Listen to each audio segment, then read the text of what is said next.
206. Welcome to Room 206. Episode 6 tama yan. Yata. Ayaw mo na magsalita. Oo, episode 6. Nagpapasalamat kami sa mga pupunta doon sa booth namin pagka may events kami. Yes. In-express ninyo na you were actually watching our podcast. Oh. Kahit na hindi ganun kaganda yung production natin. No? We make do with what we have. And then you show your comments na you finished your project. We thank you for giving us those feedback. Makes us feel na kahit paano may Nako-contribute may naman pala kami. nako-contribute kami. May pinatutunguhan naman pala tong podcast na to. And actually, it encourages us kasi it means na whatever we are sharing is actually helping you guys. So, which is good. Kasi that means na tutumbok ng podcast na to yung intention talaga namin, which is also to help aspiring creators, artists, and, future book publishers, di ba? So may kwento ako. Like a few months ago, may narinig kami sa radio, pinapatugtog ng Grab driver. Sabi dun sa ad, trust the process. At dahil isa siyang process engineer, ang sabi niya, May process ka bang itatrust? Di ba? what is the process? Di ba? What process are you trusting? Oo. Madali kasing sabihin yung trust the process. So ang topic natin ngayon ay trust the process, but what is the What process? is your process? Magandang topic nga kasi, trust the process. So, reflect din kami, ano ba yung process namin? And part of celebrating our 10th year anniversary this 10th month. year! Ano po? So, part of celebrating our 10th year anniversary is try to look back then. Parang, if we're able to get where we are right now from 10 years ago, and I believe that we have successfully created sustainable and replicable process. Magandang matignan ano ba yung ginawa namin? Ano ba yung process namin? And that is what we want to share with you guys. Yun, although our process as a whole, no, yung kasi 10 years yun, kung titignan mo, medyo slow process ang Kawangis for 10 years compared mo sa iba na mas lumaki na sila. We had our setbacks also, but there is a process that we're following. It's a very slow pace because of our limited resources and commitment. At saka Still. part din ng learning from our past experiences. Yes, oo. Na madali kasi mag-jump, i-fast forward mo yung plans mo and all that. But Especially you have a lot of resources. if you have resources for that one. Pero there is also an alternative to that. Diba? Para lang yan yung karera ng pagong at saka ng koneho. Diba? You can be the turtle. He maintained his pace, he stuck to the process, he reached the finish line regardless kung nandun yung koneho or wala. So that's the same concept, that's the same context that we are following. As long as you stay true to your path, your process, you'll get there. You'll eventually get there. May not be as fast as do sa ibang nakikita natin or sa ibang kino-compare natin yung sarili natin with, but ultimately, it doesn't matter. Don't compare yourself. Stick to your own guns. So, given that, What ano is nga ba the yung process? So, bakit importante ang process? Hindi ko alam kung nakwento ko na in previous episodes na ang first job ko ay isang video editor. And during that time, process is important for me kasi mas mabilis kung mabubuo ang isang video kung tama yung pagkalatag niya. So meaning, yung audio mo is always in sync with your video. So we do audiovisual presentation. Hindi siya MTV style na video. Ang principle nila is always start with the audio. Tapos as you build up the layers, yung audio is in sync with the first video. Tapos B-roll, second video, and then yung mga other inserts on top of that. I did have issues with other video editors na yung manager na may nagalit na galit, bakit 2 weeks to 1 month lang to edit 2 one weeks part. to 1 month ang inaabot to To edit like, small part of the video. Oo. Tapos yun nga, kung merong kailangan i-change, it takes another 2 weeks. chunk of whatever time na it's like eternity na para i-edit yun. So, nasa senior editor na ako nun. When I found out how the rookie editors did it, flattened na yung files and kung kayo digital artist, alam nyo na karumal-dumal lang flattened files if the project is not yet final. Kasi hindi mo pwedeng mabalikan at maretoke at ma-edit yung bagay na yun. So sabi ko, there is a process. So you build it from here, from here. Nothing is flat. Everything is movable until the product is final. So yun, kaya pala ang tagal kasi kailangan nilang retoke na retoke, parang belo tayo ng belo. to the point na mas matagal gawin yun kaysa may tatanggalin ka lang doon sa isang layer na yun. Kung video editor din ka, naiintindihan nyo yun. So, nothing is flat even in Photoshop until the product Until the Lord comes. until the project is final. Oh. So, may proseso tayong, Tama. so importante yung proseso. Hindi ko sure kung na-connect ko yun, pero sige. Pero yeah, I mean, even naman sa Photoshop like if most graphic artists ngayon, whether you're doing trad or digital, more or less, dadaan ka pa rin sa Photoshop, especially when you're doing layouting. Kung hindi maayos yung process mo of putting things in the right place, magkakahalo-halo yung file. And I think some of you have already experienced that before na may ine-erase ka, tapos you are erasing on the wrong layer. Or So, tracing on the wrong Or layer. tracing on the wrong layer, or typing your text in the wrong layer, which, gravely destroys the entire project. So, suma total, parang humahaba lalo yung length ng hours work mo in doing something, troubleshooting, correcting, and all that, because pabalik-balik ka sa magulong process. Yes, that's the value of having a process. Pagka meron kang process talaga, and that means, when we say process, it's a step-by-step action plan for doing a project or a task. Pagka meron kang sinusundan kasi na ganun, mas na ma-maximize mo yung oras mo, yung efficiency mo mas mataas. So, ang nangyayari is less yung error mo. Magkaroon ka man ng error, hindi mo uulitin from the start. Uulitin mo lang doon sa part kung saan ka nagka-error. Hindi back to scratch ka lagi. And you can accomplish it in a shorter time. Yun. So, given that, ang tanong, paano nga kami napunta to where we are? One of the key factors of where we are, bakit kami napadpad in the comic industry, first and foremost. So, prior to being here, we did a lot of other business and at the same time other career paths. So Faye was in the publishing industry na for more than 15 years na during that time. Tapos I was in a manufacturing industry. So ibang mundo entirely. Part of what we did is we took a step back from all of it, from all that experiences, and then went through discovery. Ano ba yung discovery? Titignan mo yung history mo and yung mga milestones mo in your life. Ano yung mga most memorable achievements in your past? So, doon namin pinagtagni-tagni. Ano yung mga hobbies mo? Ano yung mga greatest source of entertainment mo? Mga ganon. So, when we tried mapping it out, it all pointed towards two things. Both of us. It pointed to two things. Stories and images. Faye has been written a lot of stories prior to Incognito. She has been illustrating. She has been a published illustrator for many books for many, many years now. And ako naman, I have a knack for storytelling. And I have loved reading a lot of stories in the past, as well as mas marami akong nabasa na mga comics, Marvel, DC, manga, name it, I've delved into all of that. So when we were evaluating all those experiences in the past, doon namin napagtagni na the common denominator in all of these experiences is comics. Diba? Kasi may stories and images. So that's where we started. We discovered. So that's also where you can start. Discover yourself. Look at your milestones from when you can, as far as you can remember, childhood. Ano yung mga sources of entertainment mo? Ano yung mga pinupuri sa'yo ng mga tao na, uy, ang galing mo sa ganito, ang galing mo. Identify mo yon. And then as you are growing older, ano yung mga nagiging point of most memorable instances mo. And dun mo ma-identify din, ano yung trajectory mo on that. So that's where we found that we are into comics. So after discovering what we are primarily parang aligned towards in terms of career and skill abilities, na-discover namin na it's graphic novel. So, tinignan namin yun, pinag-aralan namin, ano yung graphic novel industry ng Philippines. Kasi at that time, what we know more is the graphic novel industry of outside the Philippines.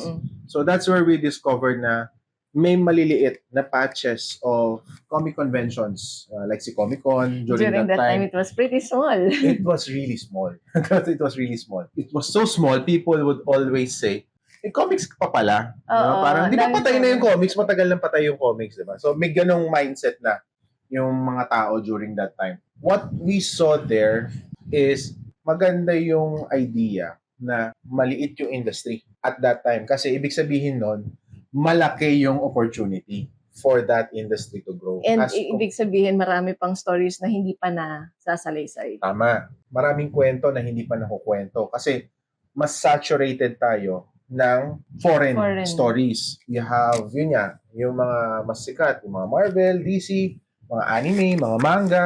So, mas nasasakop nila yung industry than the local one. Pero, meron. So, ibig sabihin, merong demand. It's more of getting to re-educate the people about that demand. Of course. So, nakita namin na meron. So, hindi siya totally zero. Meron, maliit. And then, we further studied yung industry at that time na, I think if I remember correctly, wala masyadong gumagawa ng graphic novels or comics para sa younger audience. Karamihan ng mga material na makikita mo are for 18 and up. Diba? During that time, right During now, we're so happy we have a lot of creators ngayon that are rising up na gumagawa ng materials for the younger readers. Pero during that time talagang wala. That's where we came in. Okay, nakita natin wala masyadong gumagawa ng for the younger audience. Yun yung gusto namin gawin. Wala rin gumagawa ng targeted for the Filipino culture and Filipino values. Yun din yung gusto namin gawin. Pinag-merge namin, yun yung ginawa namin, yun yung tinarget namin. That's why we created MAI, this one. So, doon pinanganak si MAI. Actually, yung concept ng MAI was, I was college pa many years ago. 3,000 years ago. No. So, noong time na yun, I really wanted to create MAI for the reason of I wanted to kind of reinvent the Filipino folklores and legends to rekindle that level of curiosity for the younger audience na magkaroon din sila ng appreciation with our local lores and our local stories the same way I appreciated them. Pero it's repackaged in a way na it's within their language. So that's why we created it. When we created it, it was turned into fantasy adventure. Nothing scary. Nothing scary. And at the same time, it was also reinvented in a way that it looks a little bit manga. Totally, but a little bit lang. Para ma-capture yung attention nila. Kasi this is the audience na babad na sa industry na yun. So, again, that is the part of the process wherein we were discovering where we are, what are we supposed to be doing, what gap are we filling in. So, speaking of gap, that is also how you will identify yourself in the process. So, we're talking about process. Ano yung kaya mong gawin? Saan ka magaling, anong mga topic, ano yung interest mo, and then, ano yung hinahanap, on the other side of the coin, ano yung hinahanap ng mga tao. Ano yung nakikita mo when you go to comic conventions, when you go to bookstores, ano yung wala doon na kaya mong isupply. And yung intersection nun, yun yung unique selling point mo. That's where you come in. That's your niche na tinatawag, or niche. Naalala ko yung sinasabi sa atin nila Doc Luis at saka ni Teacher Grace na you write the story that you want to read. If it's something na hindi mo pa nabasa out there, maybe ikaw yung gagawa ng libro na yon. So alam mo yun, wag na nating kalabanin yung may existing. Oo. Huwag mo kalabanin yung existing. Don't look at your or possible competitors. Make something na it's your own rendition. No? There's always something, there's always something missing out there. Yeah. Find what's that something that's missing, and you be the one to fill in that gap. So there's always a gap to fill in the market, in the industry. So yeah, we need more stories. Not just us, you can create your own stories. Even the other publishers need more stories. Create that story. May maraming kwentong hindi pa nakwento, at kung nakwento man, pwede mo siyang ikwento sa ibang paraan. So it's always fresh. Yes. From there, now that you've started creating your content, you started creating, what's important kasi is consistency. If you create something, be consistent with your work. Lalo na if you plan to create a series, be consistent with your creation. Theme, story, content, it has to be consistent. Of course, more importantly, audience. Know your audience. Para kanino ba yung sinusulat mo? Most people would say, create for yourself. What's your take on that? Tama. If it's something that will allow you to practice the craft of writing and storytelling, you write for yourself first. Pero if at some point yung growth mo as a writer happens when you start writing for others also. you write something probably that resonates for yourself, pero with the intention na merong mga tao dyan who has the same journey as me. And when I write this and they read it, it will resonate to them and it will minister to them also. So, yun yung growth mo as a writer, no? Na meron din kasi mga writings na para sa journal lang, para sa practice lang. May writing din na it's really intended for the others to be read. So, well, who are you writing for? For yourself or for others? For yourself, wala ano yan, free flow yan. Pero if it's for others, we do have process. Yeah. And principles. Yes. And ang kagandahan kasi nun is, if you think about it really, writing a story is an act of service. You don't just do it for yourself, you do it for other people as well. When you say you write for yourself, tama naman yun.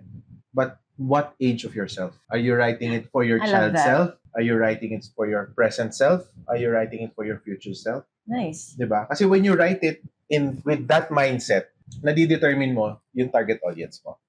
Kasi people will be able to relate to your story.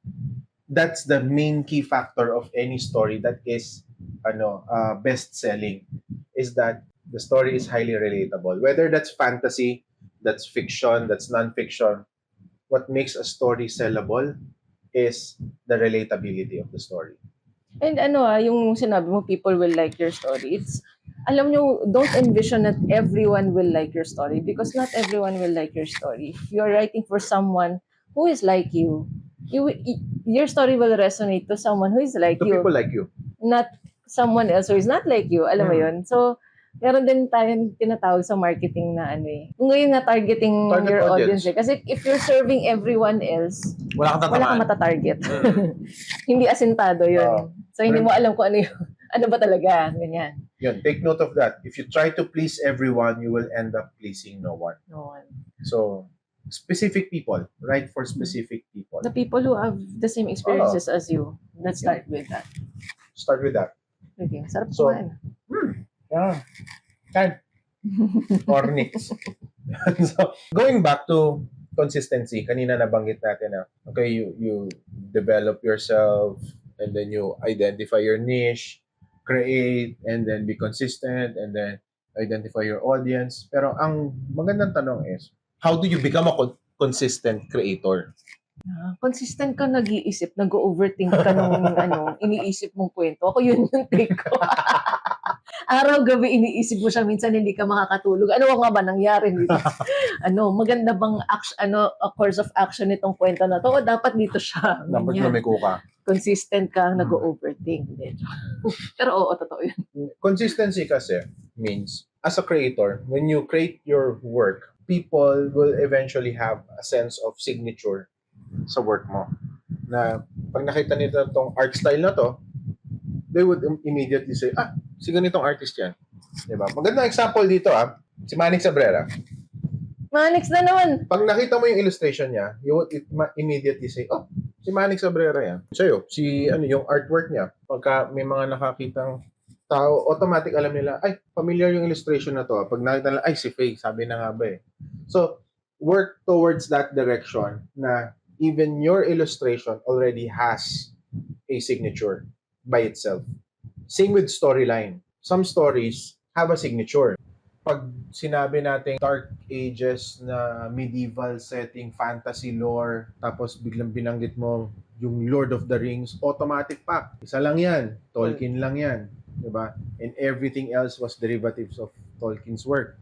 So, yun yung mga ganun. Pag maraming patayan, kay George Martin yun. Oo, pag maraming namatay na characters, diba? Lahat ng cast na pinakita namatay din. Even the storyline has their own signature.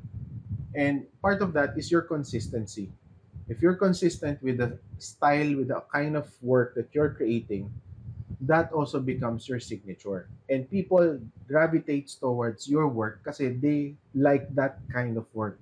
Ngayon, imagine mo kung ikaw creator ka, patalon-talon ka ng work, patalon-talon ka ng genre, wala kang specific na style na sinusundan, eventually wala ka ring follower na makukuha. Diyan pumapasok yung writing for yourself first kasi self-discovery is important. Yes. So, practice mo muna yung writing for yourself. Parang, tsaka mo na i-envision yung writing for everyone out there, yung mata-target mo. Although some writers nagkakagano, no, na unang writing nila, go kagad, no, patok kagad. Pero it's very important to practice first yourself. Diyan pumapasok yun kasi the more you write, consistent ka nagpa-practice sa writing mo, consistent ka nagpa-practice sa illustrations mo, consistent kang nag-o-observe ng mga iniidolo mo at tinutularan mo na writers at saka illustrators. Yung mga genre na nagugustuhan mo, yun yung apply mo sa story mo. Yung styles ng illustrations na nagugustuhan mo, i-apply mo sa illustrations mo, then it becomes originally yours. Yes. So there's a lot of practice before you envision having your work in the public market. Yeah, before you fall into the trap of really trying to being jack of all trades and master of nothing. Mastery and knowing your own voice is important, and it happens in private. Yeah. For you to be consistent with your work, you have to have a certain level of process. And in the book creative process, may 3 stages yan eh. The first stage is pre-production stage, and then you have the production stage, and then the post-production stage.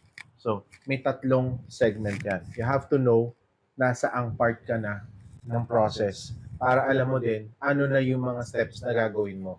Kasi you might already be in the second stage, pero yung mga activities na ginagawa mo pang first stage pa rin.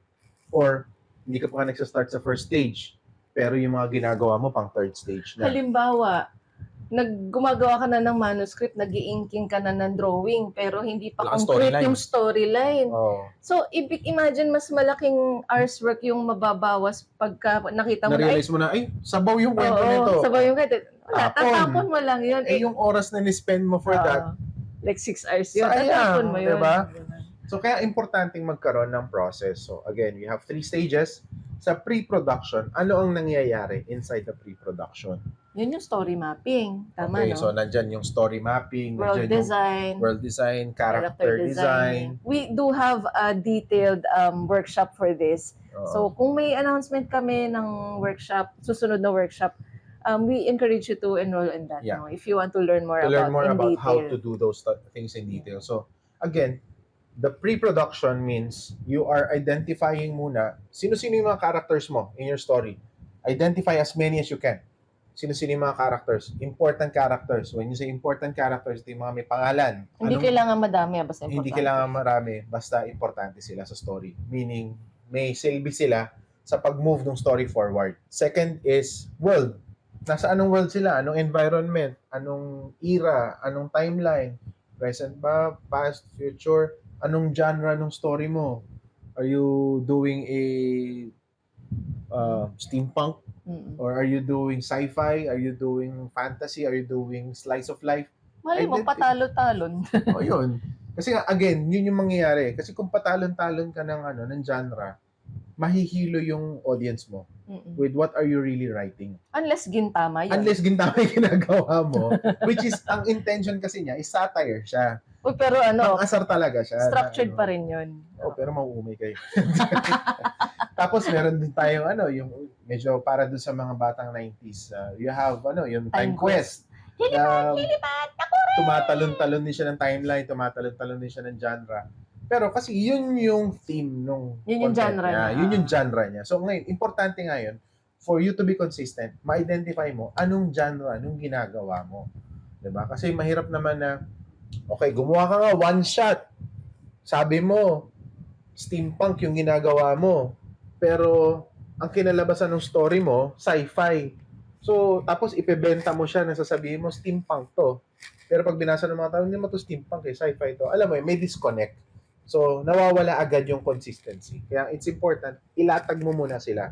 And more importantly, yung nabanggit ni Faye kanina, storyline. Identify mo saan nagsa-start yung story mo at saan magtatapos. And then, ano yung climax? Ano yung highest point ng story? Kasi if you don't have that, hindi mo din alam kailan mo tatapusin yung story mo. So, kailan siya mag-ending. So, parang feeling mo, or may iba kasi ginagawa lang, hindi, wala akong definite ending niya kasi gusto ko tuloy-tuloy. Hindi. That's the worst way you can write any story. Eventually, masasabawan yung mga readers mo sa yun. Ikaw din mismo, mapofrustrate ka kasi hindi mo alam paano mo tatapusin yung story mo. Diba? And your audience will fall off. And that's one of the most important thing na people ask, for those who are aspiring to create series, ako, yun yung isa sa lagi natatanong sa akin when I started creating Mai. And until now, tinatanong ng mga bumibili, hanggang kailan to? Kasi series siya eh. At what point siya matatapos? And I would always tell them, 5 omnibus lang yan. So that means Sige, Matt. 35 chapters. Chapters. Mhm. 45 chapters. Sige. 40. 40 chapters lang siya. So, may definite ako na it's up to this chapter lang kasi there's only 5 omnibus. Each omnibus is 8 chapters and each omnibus is a focal point of one of the major characters. So, there are 5 major characters in the story of Mai. The Who. So, yung first one, nakafocus kay Lakan. Second, nakafocus kay Luta. So, sino yung third, sino yung fourth, sino yung fifth. And then after the fifth, that's done. Finish na siya na series. So, ganun. Have a definite ending in mind for that. Again, put it in paper. Ano yung storyline nito? So, even with that series, meron akong definite na storyline, saan mag-uumpisa, saan mag-ending yung series, saan nagbe-breakdown yung each chapter. Para din consistent yung flow ng story ko. Hindi yung pagdating nila ng ganitong chapter, wala naman siya nabanggit na ganito doon sa previous, ba't bigla may lumabas na ganitong story? Surprise. So, doon ka mahuhulihan ng butas sa kwento mo. So, after the pre-production, once na na-define mo na lahat yan, then you move on to the second phase, which is the production. Ano ba nangyayari during the production? Sa production, nangyayari yung actual script writing nung yung storyline na ginawa mo. Tsaka yung and then yung drawing, pagbuo ng manuscript. Doon pa lang tayo maglalatag ng penciling at saka inking. Para it saves you the time na ayun. I did dahil minsan ako atat ako may mga mistakes ako dun sa Zona Zero. May mga ako dati, magulong storyline. May mga natapon akong pages. So don't make that mistake. Although it happens, pero at least it minimizes yung mga tapon na pages. So you write first with the script and then pencil muna, wag ka mag-ink. With script lang muna and then storyboard. Okay, and then storyboard. after the storyboard, yung manuscript mismo, which is yung actual na paper na dodrawingan talaga no comics. Yun. And then after you have done the inking, of course, it will go to printing. Important din sa printing part, pag-aralan mo din kung ano yung mga iba't ibang klase ng papel na ginagamit for printing. Diba? Kasi whether you're planning to have your books printed by a printer, diba? Na pag-usapan natin yan in the previous podcast na ano pinakaiba ng printer tsaka ng publisher. Okay? So, hindi natin pag-usapan yan. Para alam mo kung paano kakausapin yung printer, anong klaseng papel yung gusto mong gamitin, anong cover, anong kulay, anong texture, yun. Colored ba yan or black and white? Colored ba yan or black and white? Even if you plan to do it in-house, kung gusto mo, para makatipid, magpiprint ka ng sarili mong ng comics sa bahay mo, sa sarili mong printer, it's important na alamin mo din anong klaseng papel yung nagwo-work properly with your printer. Kasi hindi lahat ng papel nagkakasundo dun sa ink ng printer mo or ng printer brand mo. So part of that would be magta-trial and error ka kung alin yung maganda ang labas. And then, pag nalaman mo na kung alin yung maganda ang labas, you stick to that match, to that pairing. That's part of the process. So ngayon, alam mo na, unique process mo na ngayon yon. Kasi hindi pwedeng gayahin ng iba yon. Kasi ikaw lang yung nakakaalam nung, itong printer na to, yung ink na ganito, itong klaseng papel yung babagay dyan. Diba? So you work with that. Of course, binding. It's important to also learn about binding. Paano ba binabind ng mga libro? Gaano kakapal yung pwede mong staple? Gaano kakapal yung dapat pina-perfect bind na? Ano ba yung ginagamit for perfect binding? So, if you plan to do it in-house by yourself, pag-aralan mo yun. Ano bang mga material yung ginagamit? And of course, you also try to look at anong itsura ng mga binebenta na sa market. Ano yung mga magagandang libro? Tignan nyo sila. Paano yung pagkakatupi? Paano yung pagkakagawa ng spine? Paano yung pagkaka-layout niya? Pag-aralan nyo. Kasi if it works, it works. Diba? So, gayahin nyo yung design. Diba? Huwag nyo gayahin yung content, ha? Gayahin nyo yung concept behind. So, kumbaga, yung may creasing, para alam mo kung bakit nagpo-fold, and always ask the question, why? Why is it built like this? Why is it na binind ng ganito? Why is it na ganito yung size niya? Ano yung reason behind? Kasi there's always a reason behind. And kung hindi mo mahanap yung reason, chat mo kami. Diba? Itanong mo sa amin, malay mo, yun yung next na podcast topic But natin. if it's too much to know about the binding also, yun nga, You can always have may, someone. may mga small printers din naman tayo who can Oh. help us. Huwag ka mahiya magtanong. Yes. If you have a problem with cutting, when we were still early in our parang first 5 years namin, wala kaming cutting machine. Papakat kami kay Kapilandia. Dali mo Oo doon nga, yung no? libro mo, paprint Oo mo, nga, bind mo, no? dali mo sa kanila. Ang ganda ng cut nila. Oo, kasi malaki yung nila cutter. Pagdating sa iyo ng libro mo, Yes. ang pristine ng quality, mukha talaga siyang professionally made. So there's always a way to work around things. Again, identify mo what works for you and that becomes your process. And this is the production. Ano yung post-production? Naplano mo na yung libro mo, na-create mo na yung libro mo. Now what? Does it end there? Hindi. May post-production pa yan. Sa post-production, ngayon, dito mo naman iisipin kung paano mo ipapakilala yung libro mo sa madlang people. So, that's what you call marketing. So, part of that is attending cons, di ba? Attend ka ng mga Comic-Con, Comic-Con, whatever conventions na pwede mong salihan, art market, mga ganyan, para ma-bring mo yung libro mo in front of people so that they can get to learn more about it. Create your page, create ka ng mga social media account para mas mapalaganap mo, mapakilala mo sa mga tao, ano ba yung libro na ginawa mo? Bakit nila bibilhin yung libro na ginawa mo? And then, of course, when you market it, you sell it. Pricing is important. So, yan. Meron din tayong separate na workshop that we will be doing later on for that. If you want to join us on that workshop, just keep in touch with this YouTube channel kasi we will be putting link sa baba on how to sign up for the upcoming mga workshops. So, again, pricing. Tingnan mo yung market.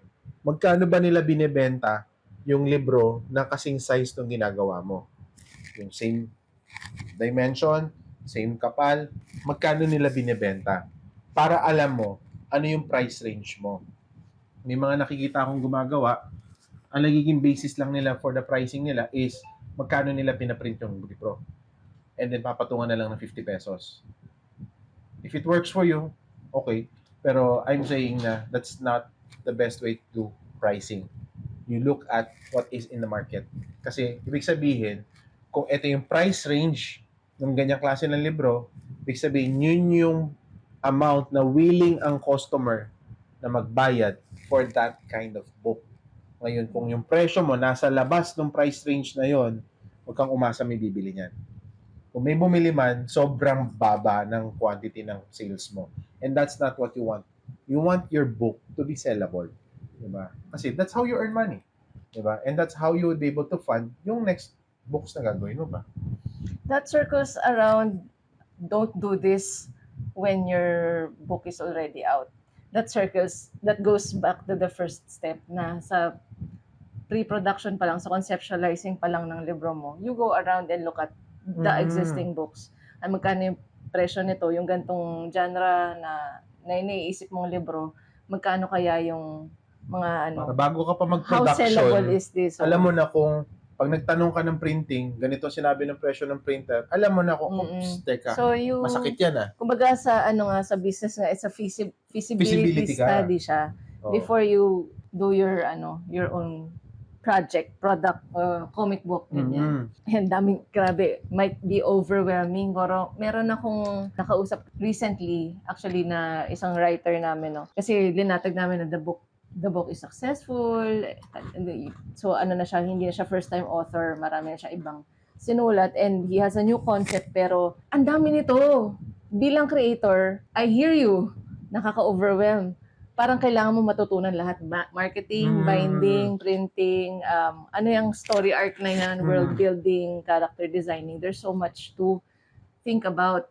Siyempre, unahin natin, matuto muna kayo sana ng character designing and world building. You incorporate a little bit of marketing in that. That is very important kasi parang ma-taper mo. Yung target audience mo usually is the same age as the main character. So that's kind of a marketing thing. Yun, babalik tayo dun uikot tayo dun from the post-prod. Babalik ka sa first Kung ang part. target audience mo Mm. ay 13 years old, ang main character mo dapat nasa around 13 to 15 years old. Ayun, so yun, oo. Tapos so sabi nung author na kausap ko, kasi I am his editor, so sabi niya parang where do I start? Kasi I have a concept. Pero nai-impair ako magsulat kasi ang dami nitong kailangan kong isipin. And he's not the only author na ganito. Kasi marami rin tayong mga nakausap na even the other publishers, sabi nila, ito yung dito nalalaglag yung ibang creators who have been highly successful. They're afraid to write what's next kasi ang hirap tapatan itong existing na ito. You know what I told the author? Huwag mo muna isipin yun. The first thing that you do is, isulat mo muna. Isulat mo yung idea na yan. Isulat mo yung story na yan, kahit magulo yan, kahit shala yan, isulat mo. Pag naatag mo na yan sa papel, saka mo i-insert lahat ng mga factors na would help, consider. yes, that you need to consider to help improve the material based on the feedback of these readers, based on the marketing, based on yung success ng dati mong book. Isulat mo muna kasi you have nothing to work with if hindi mo siya naisulat. It's all floating in your head and hindi siya concrete, kumbaga. Wala kang edit kung walang nakalatag. So yung sabi ko, isulat mo lang, saka mo siya balikan pagka lahat ng factors yung i-input mo as you develop the story. So, yun. So, lahat nito, these are overwhelming. Yes, isulat mo muna yan. And then, saka mo balikan. Then you follow. Hello, naka-upload naman to, pwede mo naman i-rewind. So, pagka parang feeling mo overwhelming, okay lang, panoorin mo ulit. I-rewind mo, panoorin mo ulit. And take down notes. That's why we're sharing it. That's why we're putting it here. So, you guys can get to learn about what we know para you also would be able to, in a way, replicate what we already know. Kasi we can honestly say, we have a process and we trust our process. Bago ka mag-trust ng process, may process ka ba? So, if you don't have, you can pick up something from here. And check if that process is actually successful. No? Kung Yes. if you see it works for others, try that process also. If it doesn't work, it's okay to scrape it off and try something else. Or maybe customize Customize it for it. yourself. Ang magandang ma-improve or ma-develop natin both as creator, as indie publishers, or writer or illustrator is to develop that habit of taking a step back, stopping what you're doing, taking a step back, and evaluating yung ginawa mo, kung efficient ba yung gamit mo ng oras mo for the process that you have right now or not. Kung hindi, paano mo to pwede pagandahin, pabutihin. If you don't know, ask. There's always ask. Sabi nga ni Rightmed, di ba? Huwag mahiyang magtanong. By the way, this video is not sponsored by Rightmed. Pero baka naman. Matanggap kami kahit anong sponsorship. Bigyan nila tayo ng paracetamol na sumasakit na ulo natin kakaisip ng mga story na Why not? Most importantly, another part of the post-production is, and I know you will hate me for this, all of the creator out there, important part ng post-production is accounting. Yes, numbers. Yes, math. Kasi kailangan mong matuto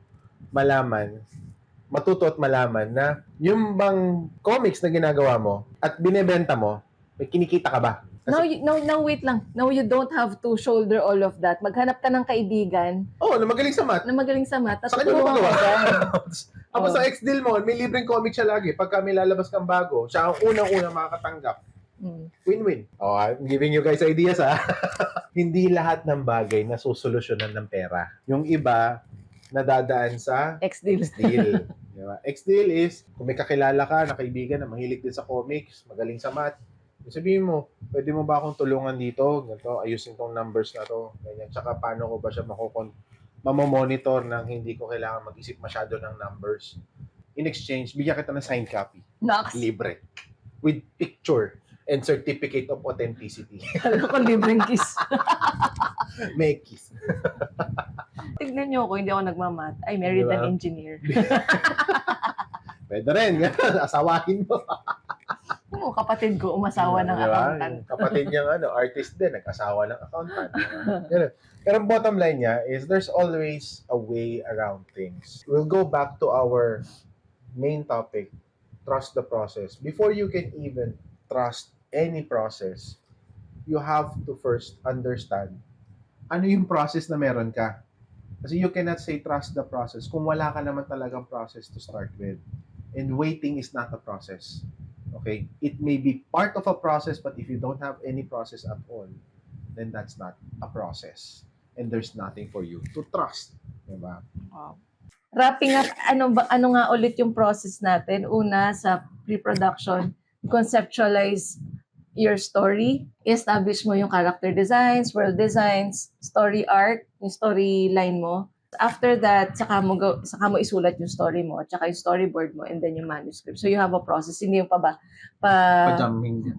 Patalon-talon lang. patalon-talon. Although it happens, patalon-talon kasi may bagong idea ka on the manuscript phase. Sige lang, pero at least it minimizes yung mistakes, yung mga tapon mong pages, no? And then sa production, yung writing, and then drawing, layouting, printing, and binding. So yung printing and binding, you can scrutinize that also if you have the bandwidth. If not, you look for a local printer that can help you print the book at your desired price. No? So post-production, marketing, and so it's a process. That's the process. And if you have a process na sinusundan, then you can trust the process. Pero before you even trust it, test it muna if it works for you. If it doesn't work for you, yung ganitong sequence, ganitong process, you can adapt, you can change according to what works for you. And then when you are able to reach to that point na masasabi mo, oy, meron na akong process. The next question is it consistent? Diba yun yung sinabi natin very important kanina. Can you consistently reuse the same process for all your next stories? Can you replicate? Yun nga yung point doon. Can you replicate? Can you scale? If you can replicate that same process, if you can scale it, meaning pwede mong gamitin yung same process on different kinds of genres, different kinds of works, then you already have a process. Then you can say, I can trust this process. So after 10 years, do we still do the process? This process? Yeah, exactly. That's why we're sharing it to you right now. Kasi this process that we just shared with you is the process that we're using in Kawangis. I believe being here in this industry for 10 years, we have grown from just 2 titles to having over 40 titles in our catalog. And we're continually growing. And from an indie published book to now internationally distributed titles, I believe yung process namin works. And we can say na we can trust our process. Of course, we improve our process as we also grow and kakaroon tayo ng new ideas or new learnings even from foreign nationals or foreign publishers. It's the same kind of process. It's just improving. Yeah, you always go back to the drawing board and look at your process and say, is this still relevant? Is this still efficient?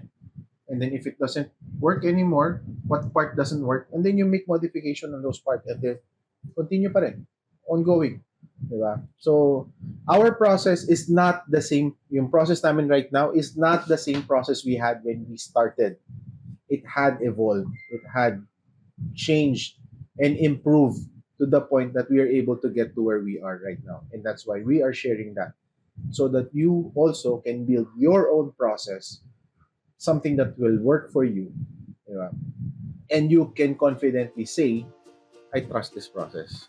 That's it for our podcast for today. I hope meron kayong bagong natutunan ngayon, and we really look forward to you guys creating new titles, new stories, and feel free to chat us up through the chat box below, and yung mga upcoming namin ng mga events, fairs, visit us sa mga booth namin, makipagkwentuhan kayo, makipaglaro kayo sa amin. We would really love that. And by the way, I'm wearing some new design merch sa Kawangis. We have our Kawangis shirts. And this one is Pintados, designed by Faye. You can, it's available sa natin, sa mga Shopee, TikTok stores, Lazada stores. Yeah, just go there, click it and put it in the basket, check it out. And then we also have the Anton Tattoos design. We have a lot of other design shirts there, merch, and all that work. We would like to also get this shout out to our Patreon backers who have been supporting some of our initiatives in Kawangis. We believe in making every child have equal access to quality materials. So we are raising funds in our Patreon account so that we can create libraries for kids in either the orphanage or public schools. So if you want to be part of that project, please do go visit our Patreon, and whenever you sign up there, it allows us to be able to help build these libraries for our kids from all the part of the Philippines. Until next time, paalam!